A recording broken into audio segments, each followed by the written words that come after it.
Emmanuel, and tonight we are diving into one of the most exciting areas of food engineering, process optimizations and model conservations.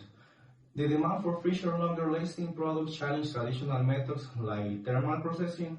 Our topic today is high-pressure processing, or HPP. I have here two specialists with me. First, Jael, our expert in non-thermal technologies. Jael, welcome. Next, Paco, a seasoned process engineer who focuses on industrial scaling up. Good to have you, Paco. And finally, Diego, our specialist in food safety and nutrient retention. Welcome, Diego. Well, thanks for the presentation, Emmanuel. The theme of this podcast is a shift away from traditional methods is crucial because high heat often leads to thermal degradation of essential vitamins and negatively impacts sensory quality. Consumers want clean label products. High pressure processing is a game changer. It's a non-thermal technology where packaged food is subjected to extremely high pressures, up to 600 megapascals. The principle is simple. Pressures inactivated vegetative microorganisms, molds, and yeasts. But because it doesn't involve high heat, the covalent bonds of the molecules are largely unaffected. This allows us to achieve significant increases in shelf life, sometimes doubling it, while maintaining the product's fresh attributes, like color and flavor. It's primarily used for uses ready-to-eat meats and guacamole. It is the perfect blend of quality control and consumer preference.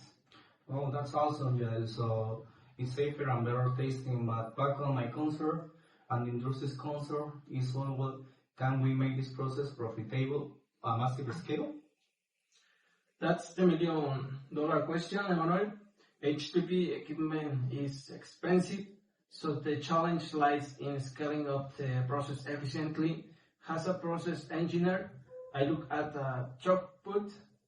The system must be integrated seamlessly with the upstream and downstream process. The product must be hermetically sealed in flexible, food-grade packaging before treatment, which means we must implement strict aseptic packaging protocols. Any failure in packaging integrity compromises the entire batch. Well, the batch processing nature of HPP is a drawback compared to continuous flow pasteurization.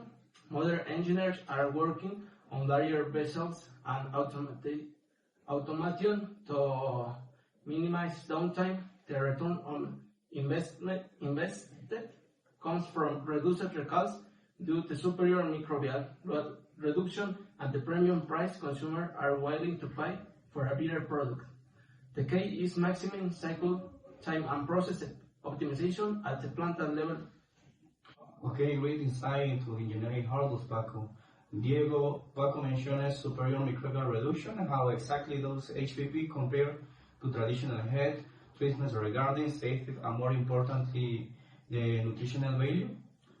Okay, that's my area.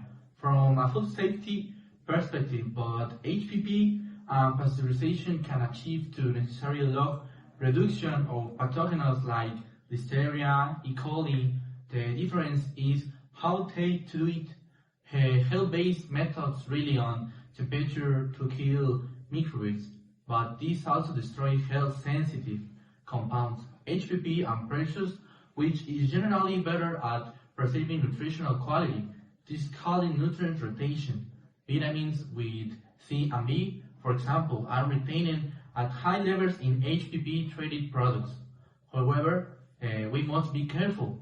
HPP is effective for pathogens, but it doesn't always in a thick spores, which is when thermal processing might still be required to certain low-acid products.